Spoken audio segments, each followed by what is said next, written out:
อนนี้ก็มีลูกค้ามาอุดหนุนผ่าเสือกับทางห้านเฮาอีกแล้วเด้อสำหรับผ่าเสืออยู่ด้านหลังของทางห้านเฮาเมตรขนาดแมตร80 คูณ 2 เมตรแต่บ่ฮู้ว่าลูกค้าเพิ่นมาจะใส่มาอุดหนุน5ผืนลูกค้าหลังจากที่แม่ค้าจัดโปรไปเนาะมื้อนี้ก็เป็นวันที่10 เดือน 11 เด้อลูกค้าเด้อเป็นวันจันทร์และสำหรับลูกค้าท่านใดอยากได้โปรผ่าเสือแมตร80 คูณ 2 เมตรหรือง่ายๆว่าขนาด6 ฟุตความหนา20 เซนเพียงแต่กดแชร์กดติดตามเพจเนาะเดี๋ยวเราจะพาไปสัมภาษณ์เบิ่งว่าลูกค้าเพิ่นมาแต่ใส่เนาะลูกค้าเนาะมาเลย สบายดี ลูกค้ามาแต่ใส่เนาะ มาจากบ้านท่าปากเมืองสะครแขวงสวรรณเขตนะทุกคนนะ มาแต่ไกลเติบเนาะ มาแต่ไก่เติบได้สอกหาไปเห็นโทรหาก็บอก5,000นี่นะ มาเอาราคาหน่อยเนาะ เอาราคาปู่รุดกับบ่รุดสิรุดเท่าไหร่นี่นะ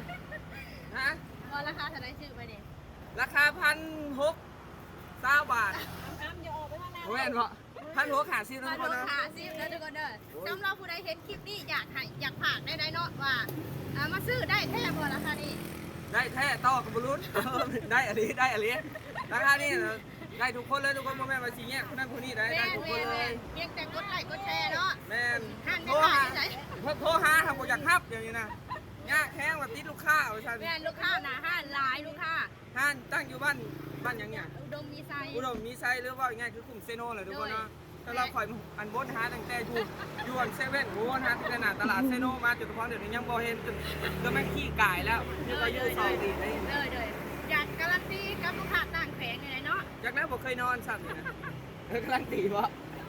ร้านนี้คล้ายถือคนถือแข้ง สินค้าตรงปก ตรงปุ๊บ อ่า หักโบหูไปนอนไปเลยชิง่อยหรือโบย่อยหรือโบหูได้ชิลองเบิ้ง บ่ย่อยบ่แตกบ่ฮัก หาประกันจักมือเอา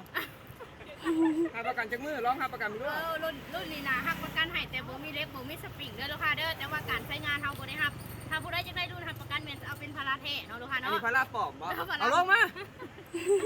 พาราเทียมจ้ะพาราปน พารา เด้อ เทียมแสดงผล เด้อ ครับ เด้อ ขอบใจคือการใช้การแข่งกัน